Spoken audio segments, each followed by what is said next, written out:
मोहतरम इमरान खान का पाबा सलासल रहना या जेल में रखना 25 करोड़ अवाम की इज्जत और नामूस का जनाजा निकालने के मुतरादिफ है। शर्म आनी चाहिए जिसने ये केस बनाया है। हम क्या एक गयूर कौम की हैसियत से मैं समझता हूँ कि पाकिस्तान को अगर बैनुल अक़वामी तौर पर किसी भी इज्जत और वकार का मुकाम हासिल करना है तो पाकिस्तान को अपने मामलात जो है अपने हाथ में लेना पड़ेंगे, किसी की डिक्टेशन नहीं ली जाएगी। और यही मैंने कहा कि बदकिस्मती से ज़ियाउल हक ने भी जो है ये अफगानिस्तान जंग अमेरिका के लिए लड़ी, पाकिस्तान के शहीद करवाए। और फिर इसी तरह 9/11 में मुशर्रफ ने भी ये अमेरिका की जंग लड़ी जिसमें पाकिस्तानी शहीद हुए, और आज भी हम उसका खमियाजा भुगत रहे हैं। मैंने कहा जी बस कर दीजिए, गुलामी बस कर दें और पाकिस्तान को एक आज़ाद रियासत के तौर पर काम करने दें। इसलिए कहा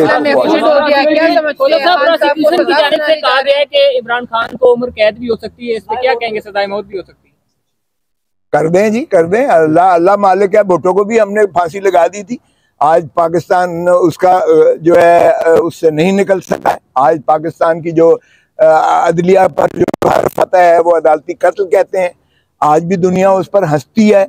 और आज पाकिस्तान का बच्चा बच्चा जो है वो ये कहता है भुट्टो जिंदा है। आज भी भुट्टो जिंदा है। तो फिर मुझे बताएं कि इस तरह से किसी को मारने से क्या ये लोग क्यों गम और गुस्सा और पाकिस्तान के अवाम का गैज़ और गज़ब का खुदा का खौफ करें। देखें जरा, आज वो 70 की दिहाई नहीं है, 80 की दिहाई नहीं है, 90 की दिहाई नहीं है, 2023 है।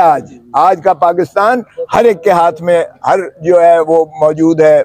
इंफॉर्मेशन का मीडिया मौजूद है, मोबाइल मौजूद है। सो आज का पाकिस्तानी जो है, आप एक दफा इलेक्शन होने तो दें, फिर देखेंगे इनको पीडीएम को कितनी मार पड़ती है, इनकी जमानतें जब्त होंगी। क्या फैसला आ सकता है कि फैसला महफूज कर लिया गया? क्या तवक्कुआत है आपकी आज की? देखें, मैंने और हमारे वकीला की जो टीम थी, माशाअल्लाह हमने अपना कमा हक अदा किया है, पाकिस्तान के लिए हक अदा किया है, आइन की बालादस्ती के लिए किया है, रूल ऑफ लॉ के लिए किया है। हमने बहस अपने मौक्किल की, इमरान खान की दिल से जो है हमने, और अपनी जो बसात थी हमने मैक्सिमम किया है। आगे जज, एक मिनट यार सुन तो लो जवाब। आगे जज साहिबान जो होते हैं ये अल्लाह का एक तफवीज़ शुदा अख्तियार है। ये अल्लाह को जवाब दें, मेरे अल्लाह को जवाब दें। अल्लाह ही इंशाअल्लाह इंसाफ करता है। अल्लाह के यहाँ देर ज़रूर हो सकती है, अंधेर नहीं होता है। मुझे यकीन है इंशाअल्लाह कि ये जो है केस खत्म हो जाएगा। साहब, अक्सर फैसले जो है महफूज होने के बाद जो है सुनाने में बड़ी तखीर की जाती है, तो आप समझते हैं कि इस केस को भी जो है फैसला महफूज करके देखें, खाने में रख दिया जाएगा? मैंने ये जो क्वाशमेंट की पिटीशन लगवाई है, मैंने रिक्वेस्ट करके उन्होंने पजीराई की। मुझे कोई इसमें हिचकिचाहट नहीं है कि चीफ जस्टिस साहब ने, मैंने कहा जी 17 को उसने रखा हुआ है, बुलडोज कर रहा है, दिलावर वाला काम हमसे ना करवाएं। आपने वो मजाक हुआ था, दिलावर ने जो 3 साल सजा की थी, वो आज आप पर भी हरफ आ रहा है और अदालती निज़ाम पर सारे हरफ आ रहा है। तो आप मेहरबानी करें कि ये ना हो कि आप पेंडिंग रखें, वहाँ वो बुलडोज करके कर दे। 17 को उसने फर्द जुर्म के लिए रखा है, आप पहले रखें। आज मैं उनका मशकूर हूँ कि उन्होंने मेरी इस बात पर, उन्होंने पटिशन मेरी एक दिन पहले रखी, 16 को। बेल पहले ही से लगी हुई थी जिसको सलमान सफदर कर रहे हैं। चुनाचे आज वो इस वक्त तक बैठे हुए हैं। इस वक्त तक बैठकर उन्होंने कहा कि करो बहस। और क्या मैं अब वकला के खिलाफ मैंने कभी बात नहीं की है, लेकिन उन्होंने जितना वक्त वो ज़ाया कर सकते थे पहले जब मैंने शुरू की तो कहा जी जवाब देना है, हमें तारीख चाहिए, वक्त चाहिए। उस पर मैंने मुखालफत की, तो शदीद मुखालफत की, तो जज साहब ने कहा चलें आपको सुनते हैं, तो फिर इनको देख लेते हैं। ऐसा क्या हुआ था कि जस्टिस आमिर बड़ा गुस्सा कर रही थी? जस्टिस आमिर फारूक के कंडक्ट से आप खुश हैं?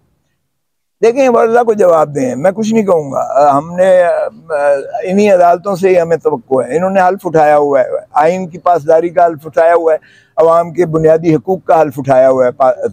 तो मैंने ये बावर करवाया। मैंने कहा हर दफ़ा आपको एक जिम्मेवारी मिलती है, हर दफ़ा आपको एक मौका मिलता है। पाकिस्तान को तबाह हमारी अदलिया ने किया है।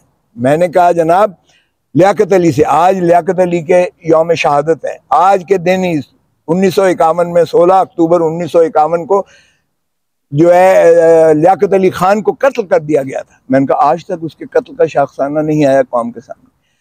अगर हमारी मुस्तैद होती, निज़ाम हमारा मजबूत होता और उसको मुआखज़ा कर लिया होता तो आज पाकिस्तान ना दो लख्त होता, ना हम यहाँ तक पहुँचे। फिर मैंने कहा मौलवी तमीज़ुद्दीन के पास मौका आया था, अदलिया के पास मौका आया था दुरुस्त करने का, उसने भी जो है वो खिलाफ दिया फैसला और पाकिस्तान दो लख्त होने की बुनियाद पड़ी। फिर मैंने कहा आया था जफर अली शाह वाला केस आया था, एक उससे पहले नुसरत भुट्टो वाला केस आया था, भुट्टो को जब फांसी दी गई थी उसमें भी आपने अख्तियार दे दिया ज़ियाउल हक को कि आइन भी बदल सकता है, वो भी आपको मौका आपने घुमा दिया। फिर आया मौका जफर अली शाह वाला, मुशर्रफ को आपने फिर दे दिया, अख्तियार दे दिया।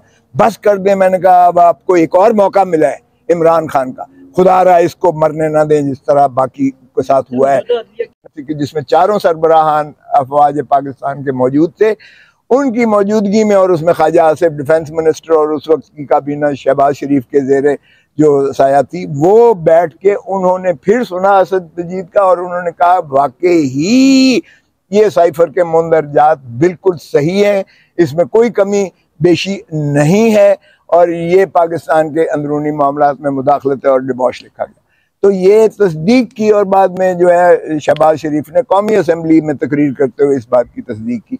तो मुझे बताएं इस रूल ऑफ लॉ के लिए कि हमने बहस अपने मौकिल की, इमरान खान की दिल से जो है हमने, और अपनी जो बसात थी हमने मैक्सिमम किया है। आगे जज, एक मिनट यार सुन तो लो जवाब, आगे जज साहबान जो होते हैं ये अल्लाह का एक तफवीज़ शुदा अख्तियार है, ये अल्लाह को जवाब दें, मेरे अल्लाह को जवाब दें। अल्लाह